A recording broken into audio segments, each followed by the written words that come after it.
Y como lo prometido es deuda, estamos nuevamente con Juan Muñoz Catalán, entrenador español que ya les presentara la semana pasada. Evidentemente ha estado muchas veces en nuestro programa, pero para Edubaires y para el mundo, diríamos entonces, recién estuvo la semana pasada.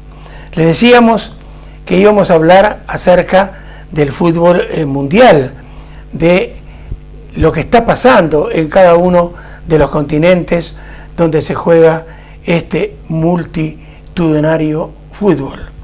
Pero antes de hablar acerca de esto, buenas noches. Buenas noches, señor Milton. La primera pregunta es, todo el mundo dice que un entrenador hace un equipo, que llega tal entrenador a un equipo y es él quien realmente finalmente lo hace. ¿Es verdad esto? Yo creo que un entrenador es muy importante en un equipo, muy importante. Hasta ese nivel no lo sé, pero cuesta, ¿no? Cuesta entender que tenga un protagonismo excesivo el entrenador, cuando siempre se ha dicho que los equipos lo hacen los jugadores y que los jugadores hacen al entrenador, ¿no? Bueno, yo creo que es mutuo el trabajo. Evidentemente, entrenadores como Guardiola demostraron en el Barcelona que son fundamentales.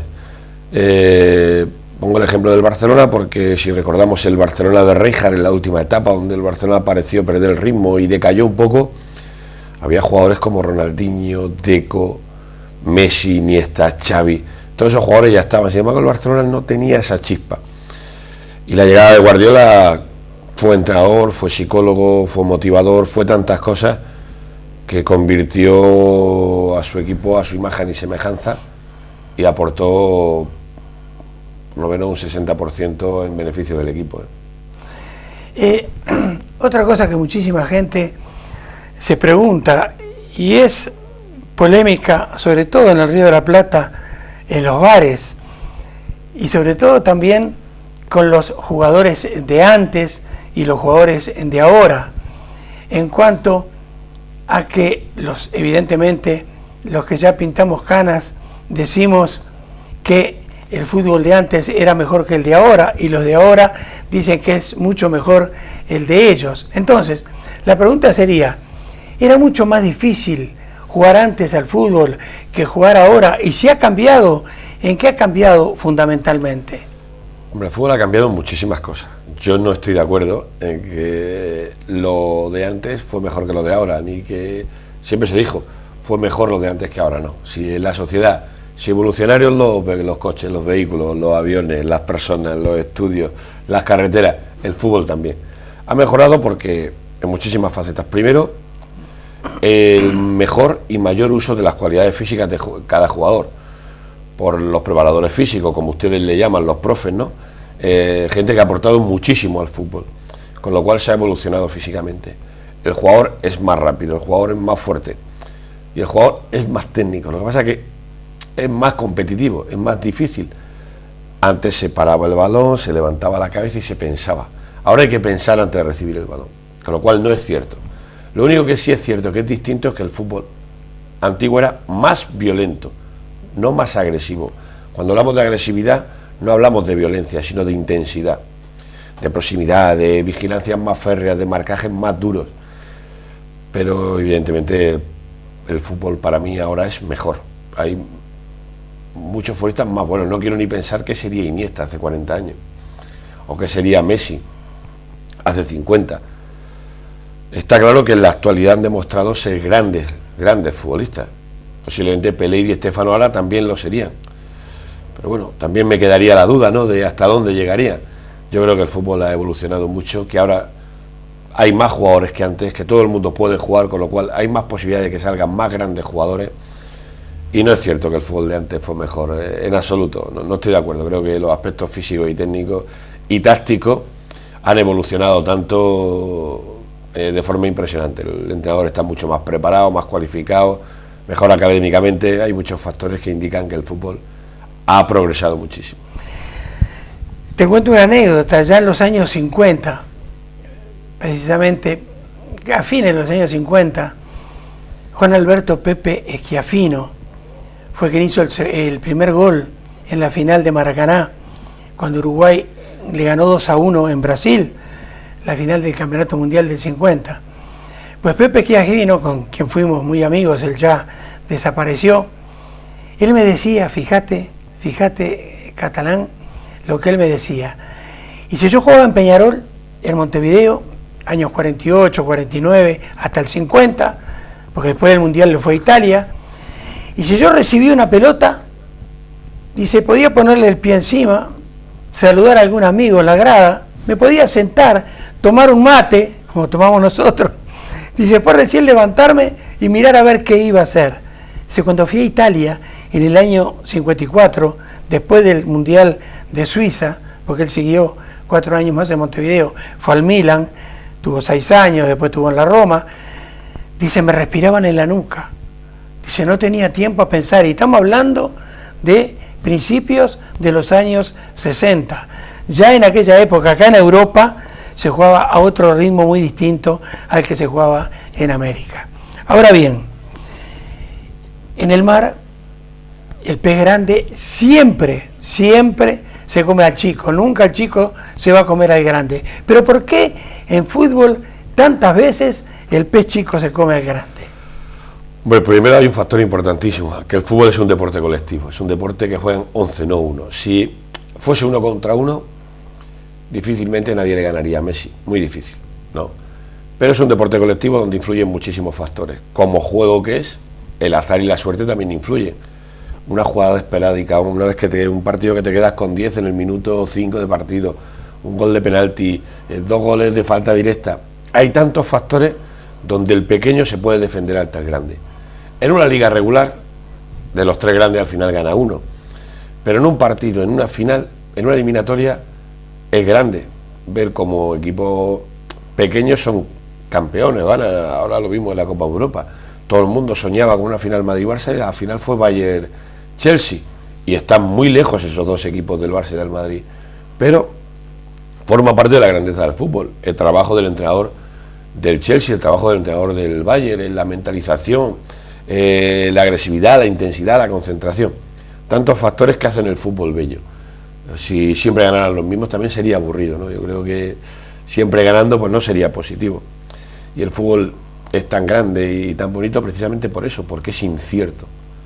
Y existen tantas cosas en la quiniela, donde crees que los resultados lógicos se van a dar, no se dan, y nunca acertamos la quiniela, las apuestas, todo. Hay tanto alrededor del fútbol que lo hace tan grande que, bueno, que yo creo que tenemos que disfrutar y que ser fanáticos también, pero con moderación, ¿no?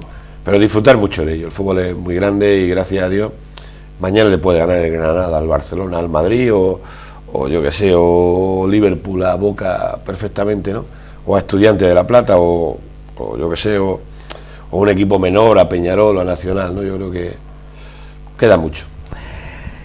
Jóvenes con muy poca experiencia, un Benjamín, un Alevín, evidentemente siente presión, siente nervios cuando entra a un terreno de juego. Lo decías inclusive en la entrevista de la semana pasada, que esos nervios, esa presión todavía se la transmite mucho más el papá, que está fuera como un entrenador más. Pero por ejemplo, ya el profesional, yo recuerdo que en el Atalanta de Bérgamo, Paolo Montero, en algún partido importante, por ganar el premio, por ganar en 90 minutos, eran $10.000. Cuando pasó a la Juve, por ganar un partido importante, el premio eran $40.000. Pues, ¿vos pensás que Paolo en este caso, o cualquier otro jugador profesional, siente esa presión, siente esos nervios? Por eso, inclusive en este caso, que se le va a dar como premio si gana el partido. No, tienes la presión por la victoria, porque supone mucho cuando eres jugador profesional, pero no por el dinero. ¿Te acuerdas del dinero y de la prima cuando termina el partido? Te vas hacia el vestuario y dices, oh, hombre, hoy gané un dinero extra, pero durante el partido no eres consciente de ello. Presiona porque a nivel profesional tienes la prensa, tienes tu público, tienes tu entrenador, tienes tus compañeros y siempre quieres hacerlo bien, ¿no? Mira, ayer escuchaba una entrevista a Xavi Hernández, poca presentación, ¿no?, para decir uno de los mejores mediocentros de la historia del fútbol, él decía que después de tantos partidos como internacional, después de ser campeón de tantas cosas, que aún sentía miedo por perder el balón. Yo creo que eso te lo crea la pasión del fútbol. Si amas el fútbol, el principal objetivo es hacerlo bien. Trabajar bien, que tu equipo gane, y en beneficio de tu equipo y en beneficio propio. A todo jugador le gusta que lo adulen, que digan que lo hace bien, ¿no? Pero la presión es por todo el entorno, por tu autoexigencia, no por el dinero. Un jugador cuando está en el campo no recuerda el dinero salvo que esté pasando hambre, ¿no? Un concepto diferente. Pero no, yo creo que yo abogo y defiendo la profesionalidad de la mayoría de los futbolistas. Siempre hay casos de jugadores que no lo son, pero en todas las facetas laborales, en todas las profesiones, hay gente que no es digna de la profesión que ejerce. Pero yo me siento muy orgulloso del mundo del fútbol, de las personas que estamos en el fútbol, y creo que habemos muchísima más gente buena que mala. Una pregunta que es muy importante, que a mí siempre estuvo ahí rondando y nunca la supe contestar. Por ejemplo, Bolillo Gómez, un colombiano, entrenador de la selección ecuatoriana para un mundial, hace 2 o 3 mundiales atrás, cuando jugaba Jaime Iván Caviedes como goleador del equipo, jugaba un 4-5-1, con Caviedes solamente arriba, o sea que dentro del área prácticamente una línea de 4 y a 5 metros fuera del área, 5 hombres amontonados que hacían que los rivales encontraran torsos, cabezas, bueno, de todo, piernas, y no encontraban lugar para poder entrar, y así clasificó para ir al mundial. Fue, ya digo, hace 2 mundiales atrás. En fin, el famoso catenaccio italiano. Los italianos, qué bien que defienden. ¿Es que hacen un catenaccio que defienden bien o que amontonan demasiados hombres atrás? Hombre, yo no... Me dices que lo de la respuesta, pues yo no tengo la verdad, pero vamos, hay formas de conseguir un resultado y hay formas de trabajar. Evidentemente no es el más vistoso, a mí no es el que más me gusta, pero bueno, yo creo que un equipo estructurado defensivamente, bien trabajado, tiene sus opciones. Es una forma de lograr el fin, de lograr la victoria. Y desde luego la selección italiana o los italianos lo han hecho siempre muy bien, con buenas permutas, con buenas coberturas, con muy buenas ayudas defensivas, con mucha intensidad, con mucha proximidad, poca distancia entre líneas. Ha sido un trabajo muy bueno. En aquel entonces la selección ecuatoriana también lo hizo bien y la trabajó bien, con menos orden que la selección italiana y con más fortuna que suelen trabajar los italianos, ¿no? Pero bueno, yo creo que es una forma de contrarrestar y de combatir a las selecciones más potentes que tú, ¿no? Ir a una pelea cuerpo a cuerpo con equipos superiores que tú, dejando espacio a la espalda, normalmente suele ser un suicidio, ¿no? Entonces, cuando te enfrentas a grandes equipos, tienes que vigilar más tu defensa, tu portería, tu retaguardia. Y yo creo que, pues bueno, que está bien, nos podrá gustar menos, pero el fútbol te permite esa posibilidad. Y ahí hay grandísimos entrenadores como Josep Mourinho, que, por ejemplo, cada vez que juega contra el Barcelona, en raras ocasiones juega abierto, aunque últimamente parece que busca un poco más al contrario. Y luego juega contra el Barcelona, te lo planteas y es difícil decir, voy a buscar al Barcelona a su campo.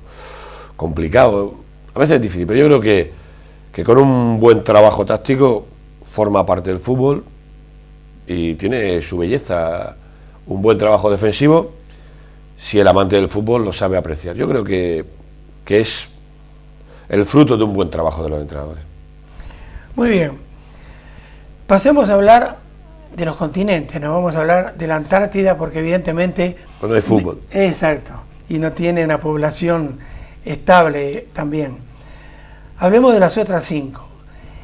De menos a más, en tu concepto, ¿en cuál de los 5 continentes, digamos, se juega el fútbol más rudimentario hasta llegar al continente donde se juega mejor?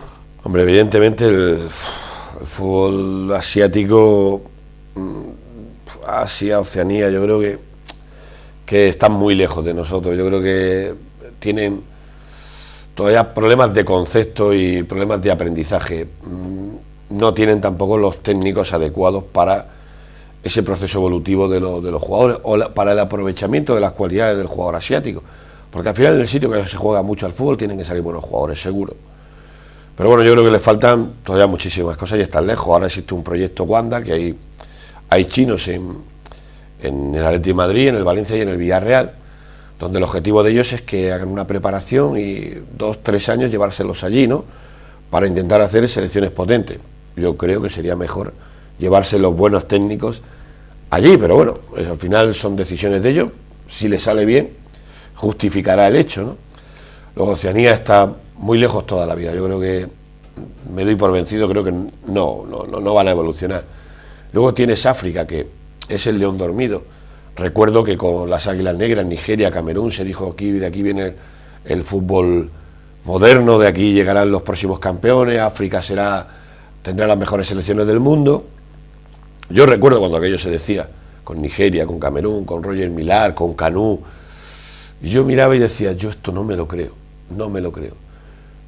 Es cierto que pilló un momento bajo del fútbol europeo y sudamericano, un momento ahí que no había estrellas, que no había grandes futbolistas, y ellos con un poder físico tremendo, pero una de las cosas grandes que tiene el fútbol es que al final la habilidad, la calidad, el fútbol es un deporte de hábiles, de aprovechamiento de las cualidades, no es el boxeo, no es el rugby, no es solo un fútbol de choque. En el fútbol existe el contacto, no es verdad, mucha gente dice el fútbol es un deporte de contacto, mentira.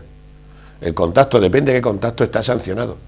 El fútbol es un deporte que existe el contacto, el uso del cuerpo, en las temporizaciones, en las cargas, en el juego aéreo, en la conservación del balón.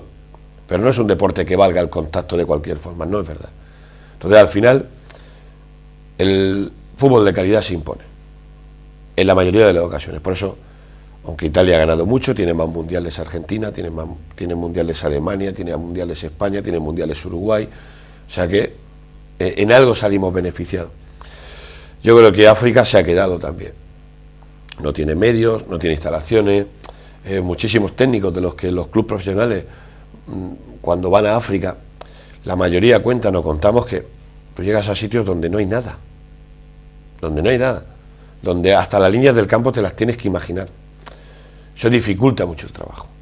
Y donde la gente de buena voluntad quiere hacer fútbol, pero no puede. Es muy complicado, muy difícil. De hecho, a día de hoy, los mejores africanos se crían en Europa. No podemos olvidar que Zidane es africano, es argelino, pero educado futbolísticamente en Francia. A Vidal, un montón de jugadores que son de origen africano, pero enseñados a jugar al fútbol en Europa. Con lo cual, es otro jugador. Y Zidane ha sido el mejor jugador del mundo, un africano, cierto, pero trabajando en Francia, ¿no? Ahí es donde yo veo esa gran distancia. Y luego está el fútbol sudamericano, que fue el mejor durante mucho tiempo, y ahora el fútbol europeo que se está imponiendo. Pero bueno, el fútbol sudamericano y el fútbol europeo siempre estamos en una alternativa. Hay épocas del fútbol sudamericano que está mejor, Argentina, Brasil, Uruguay, pero sobre todo Argentina, Brasil, suelen ser selecciones más poderosas, y luego el fútbol europeo, donde ahora se metió España, pero siempre Italia, Alemania, normalmente eran las selecciones que siempre competían con Argentina y con Brasil. Muy tiempo hacia atrás, la gran selección húngara de Puskás, ¿no? Y Kubala, pero bueno, también quedó muy atrás, ¿no? Inglaterra, de Bobby Charlton, pero al final Inglaterra nunca terminó fue como el hijo guapo que nunca termina de vestirse bien, ¿no? No termina de explotar. Y en la actualidad, si nos ponemos a analizar, el próximo mundial difícil va a ser en Europa, Italia, Alemania, España. Para mí el orden sería España, Alemania e Italia, las tres selecciones con posibilidades de ser campeonas del mundo. Y en el fútbol sudamericano me iría Brasil-Argentina. No veo ninguna otra selección capaz. Ahora hay grandísimos jugadores. Falcao está sensacional, está muy cerca de los Cristiano y de los Messi, ¿no? Pero muy solo la selección colombiana. A la hora de competir va a ser difícil. Luego habrá selecciones que puedan dar la sorpresa, pero no creo que puedan competir en ningún otro continente ahora mismo con el europeo y con el sudamericano, y sobre todo El potencial ahora mismo de las selecciones como España, Alemania, Italia puede ser que se acerque, o Brasil, Argentina, sobre todo a Brasil, Argentina, perdón, yo veo a Argentina que puede ser muy poderosa, y luego pues, Brasil va a jugar en casa, todos sabemos el nivel y la calidad del jugador brasileño, tendrá un plus de concentración, un plus de motivación, y yo reduciría mucho el espacio, incluso a 4 selecciones. Creo haberte entendido, y esto se lo tenés que explicar a la gente, cuando dijiste de que posiblemente, y sin el posiblemente de por medio, el traer jugadores de otras latitudes, por ejemplo, a Uruguay están llevando muchos japoneses, de Japón van muchos jugadores japoneses que los hacen jugar en la liga universitaria de Uruguay, en medicina, en odontología, en arquitectura, en ingeniería, los hacen jugar allí. Y vos decías que te parece un error, que te parece mejor que vayan los entrenadores al lugar de origen para ellos enseñar allí. Creo haberte entendido, porque de pronto esos jugadores que vienen no tienen la capacidad intelectual, ya no las condiciones físicas, técnicas, en habilidad, en todo, pero que no llevan después a su país las enseñanzas que adquirieron. ¿Por qué decís que es un error? Pues yo, para mí hay muchas cosas. Primero, para que sea eso certero, tiene que ser a temprana edad, porque un jugador, para ser jugador, tiene que además vivir esa cultura. No puede venir con otra cultura, es difícil, muy complicado. Y o viene a muy temprana edad, como ha venido Messi, o nace y se cría en Europa o en Sudamérica, o lo va a tener muy, muy, muy complicado. Sin embargo, yo creo que llevándote en lugares con medios, hablamos de medios de instalaciones, de medios profesionales, llevas a técnicos europeos, yo creo que va a ser mucho más provechoso. ¿Cuál es la dificultad? Que si tú te vas a China o te vas a Shanghái o te vas a determinados países, tienes que sacar esos equipos de allí para competir. Pero es más fácil meterlos en campeonatos, en torneos, en amistosos, contra grandes equipos, que llevarte 10, 15 jugadores, que además, en este caso Uruguay, juegan en ligas universitarias. No, ves a Japón, lo hace bien, ves a China, lo hace bien, pero Japón ya lleva años con fútbol, China ya lleva años jugando al fútbol, llevan 50 años, no evolucionan, no terminan de evolucionar, ¿no? Al final son arcaicos, tácticamente muy primitivos. El problema de fondo es que no hay gente que transmita ese fútbol moderno, ese fútbol contemporáneo, un fútbol de velocidad, un fútbol de ritmo, y quizá a veces cambiar costumbres es difícil, pero yo lo vuelvo a decir, o es muy niño cuando te los traes y tienes que traerte por miles. O sea, tú no puedes cambiar el fútbol de Japón porque 50 japoneses jueguen en Uruguay. 50 japoneses van a cambiar la liga japonesa, imposible. Con 50 puedes hacer 3 equipos, Milton, no puedes hacer más. Entonces yo creo que al final tú tienes que enseñar, tienes que llevarte a los docentes, a los grandes profesionales allí. Yo creo que es mucho más sencillo y creo que hasta menos costoso, seguro. Ahora, otra pregunta acerca de lo que muchísima, pero muchísima gente, creo que todo el mundo desconoce totalmente. Lo siguiente: todos los años, José da Gama ya falleció hace años, desde Brasil, Marco Lubelski desde Uruguay, Paco Casal desde Uruguay, James Cantero desde Uruguay, traen jugadores a Europa. No vamos a hablar, no estoy hablando de Enzo Francescoli, del Principito Rubén Sosa, no, de Paolo Montero, no. Estoy hablando de jugadores de primera división de Uruguay que vienen en el periodo de pretemporada, traídos por gran cantidad de corredores, como lo llaman ustedes, de empresarios FIFA, a probarse en equipos europeos. Catalán, el 90%, y me quedo corto, vuelven, casi todos, como decimos allá, cantan lo mismo: no me adapté a la comida, no me gustó el clima.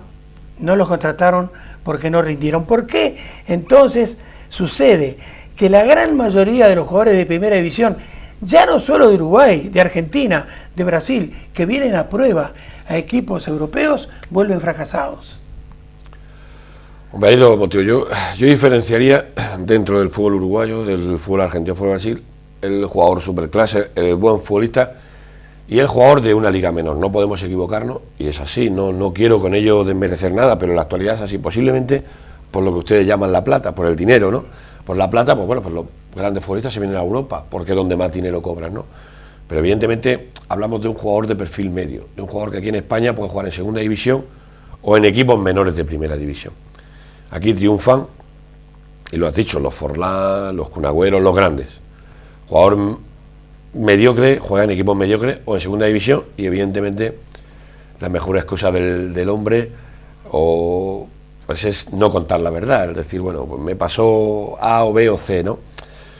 Pero bueno, pues yo creo que pienso en lo mismo. Yo pienso que esos jugadores hubiesen llegado a temprana edad, serían futbolistas diferentes, futbolistas adaptados a ese ritmo. Si ahora mismo lo dice Mascherano, no lo digo yo, lo dice Kun Agüero, lo dice Higuaín, con la velocidad, con la intensidad y con el ritmo que se juega en Europa, no se juega en la liga argentina o la liga brasileña. La liga brasileña está jugando Sidor como un supercrack. Aquí en España ahora mismo no sería suplente ni en el Granada, porque las cosas cambian. La gente se hace mayor, las ligas son más competitivas y evidentemente es cierto que entre la liga inglesa, la liga española, la liga italiana y ahora se está metiendo la liga alemana, tenemos a los mejores jugadores del mundo. Entonces solo hay cabida para los mejores. No tiene otro secreto. Posiblemente si el dinero que hay aquí estuviese en Sudamérica, sería al revés, los grandes futbolistas europeos estarían en Sudamérica. Los buenos, Milton, juegan en todas las ligas del mundo. En todas. Los mediocres o menos buenos, pues jugábamos donde podíamos. Nada más, donde nos dejaban. Es cierto, es porque así. A mí también me pasó.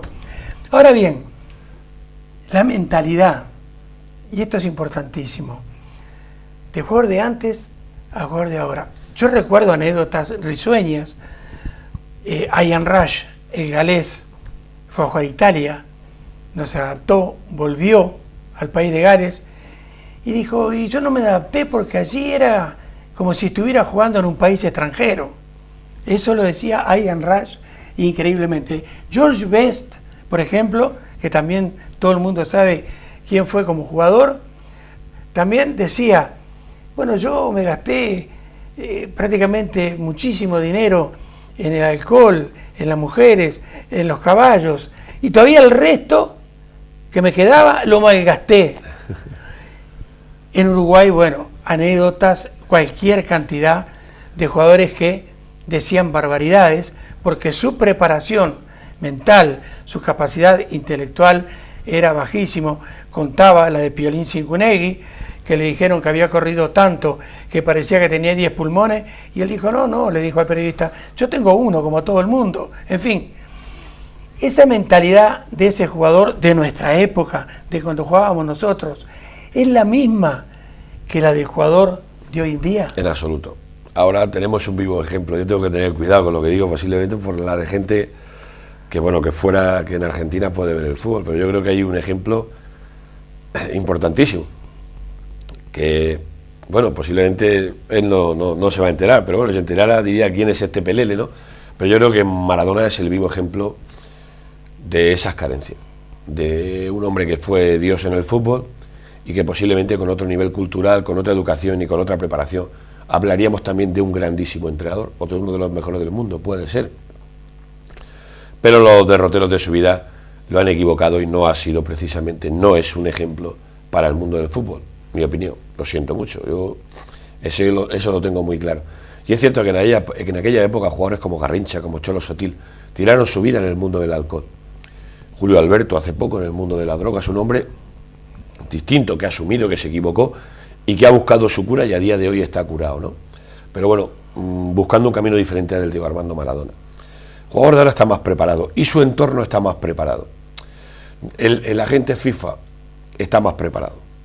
Alrededor de ellos tienen un mundo financiero, que ellos dependen de que ese jugador esté estable, de que ese jugador no pierda la cabeza, de que ese jugador no abandone el fútbol pronto, porque deja de haber dinero para todo el mundo. Luego el jugador está mucho más preparado.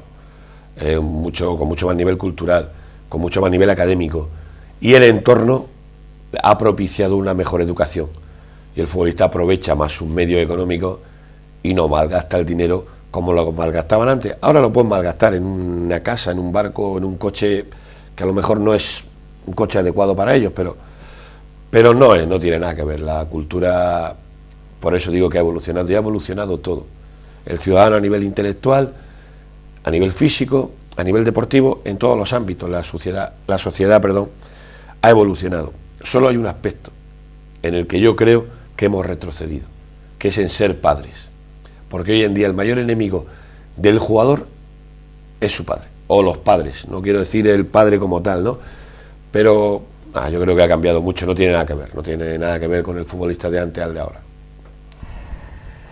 Para terminar, quiero que le cuentes a la gente de los 5 continentes donde te están viendo, ¿cuál es la filosofía de Juan Muñoz Catalán, a quien personalmente me gustaría ver dirigiendo en cualquier parte del mundo en primera división, a pesar de que él es muy arraigado a su España querida, tiene una hermosa mujer, 2 hermosísimas hijas, no sé si él viajaría lejos de su tierra natal, pero de todas maneras, ¿cuál sería la filosofía que adoptarías para trabajar en un país extranjero?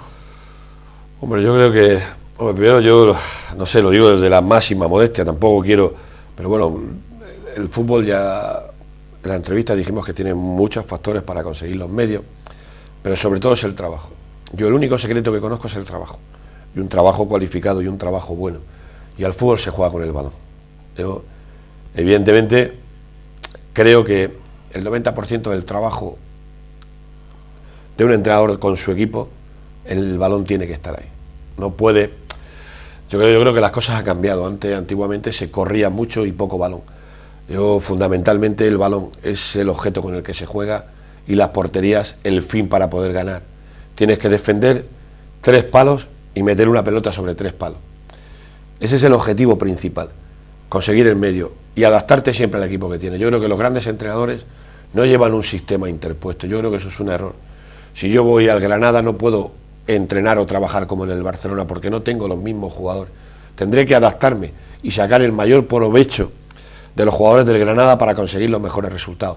Si voy al Madrid tendré que entrenar de otra forma y trabajar tácticamente de otra forma para conseguir los mejores logros, los títulos más importantes, porque el Madrid exige eso. Yo creo que depende del club en el que vaya y de los jugadores que tenga. Nosotros como entrenadores somos profesores, tenemos un título que acredita que somos expertos en fútbol, con lo cual si somos expertos en fútbol, somos maestros de fútbol, tenemos que conocer todos los sistemas tácticos, dominarlos todos para conseguir el mejor resultado. No creo que haya una sola filosofía que te logre conseguir resultados. Creo que el fútbol tiene muchos sistemas, muchas variantes ofensivas y defensivas que hacen el fútbol encantador y maravilloso, que es lo que te hace estar todos los días vivo, que es lo que te hace enseñar y aprender todos los días. En el fútbol se aprende siempre y no está todo inventado, no es verdad. El fútbol tiene mucho que mejorar y tiene muchísimo margen donde los entrenadores tenemos que aprender. No nos podemos sentar a pensar que ya sabemos todo, que somos dioses. Dioses, si lo hay uno, y no jugaba al fútbol que yo sepa. Con lo cual tenemos que ser un libro abierto toda la vida. A partir de ahí, quien cierre el libro y se crea alguien diferente a los demás está equivocado, y al final la historia te pone en su sitio. Yo creo que la humildad, el trabajo y la honradez te llevarán al éxito, pero sobre todo el conocimiento. ¿Trascenderías fronteras entonces si alguien te llamara del exterior? Difícil. Yo creo que, bueno, tú ya lo sabes, yo creo que decidí en su día un modelo de vida, sigo en el mundo del fútbol profesional, trabajo para clubes profesionales, estoy contentísimo. No lo sé, es difícil. Algo hace 2 años te hubiese dicho que no. A día de hoy, no lo sé, pero es difícil que me vaya de mi país, es complicado, ¿no? ¿Futuro de tu Villarreal actual? Bueno, un poco incierto. Deseamos recuperar la primera división, volver al fútbol continental a nivel europeo. La segunda división es una liga difícil, es una liga diferente.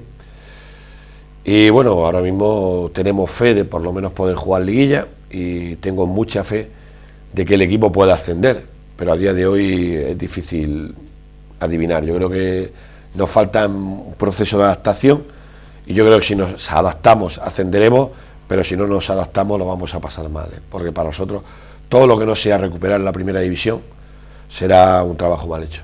Muy bien, muchísimas gracias una vez más y decirte que desde Edubaires, que es un canal cultural, el canal argentino de Buenos Aires, me han pedido el realizar un cursillo sobre fútbol. Entonces, evidentemente, hace unos días les mandé un email hablándole de tu persona.